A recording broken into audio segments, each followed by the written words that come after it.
Kashmir overseas council راجہ جاوید اقبال نے جڑاوالا واقعے کی شدید مذمت کی ہے۔ انہوں نے کہا ہے کہ جڑاوالا میں قرآن پاک کی بے حرمتی کا واقعہ انتہائی افسوسناک ہے۔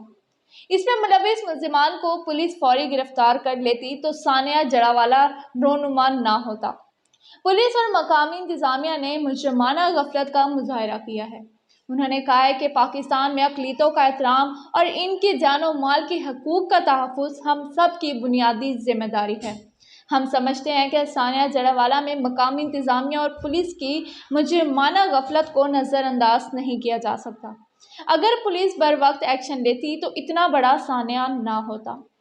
انہوں نے کہا ہے کہ سانحہ جڑاوالا کی تحقیقات کے لیے جوڈیشل کمیشن قائم کیا جائے۔ پوری قوم کے لیے یہ واقعہ باعث افسوس، قابل مذمت اور باعث ندامت ہے۔ پنجاب پولیس واقعے کا فوری نوٹس لے کر قانون ہاتھ میں لینے والوں کو قانون کے گرفت میں لائے۔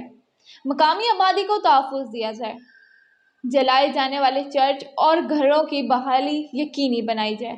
قیام پاکستان اور دفاع پاکستان میں مسیحی برادری نے اہم کردار ادا کیا۔ انہوں نے مزید کہا کہ جڑاوالا کے واقعے سے قوم کا سر شرم سے جھک گیا۔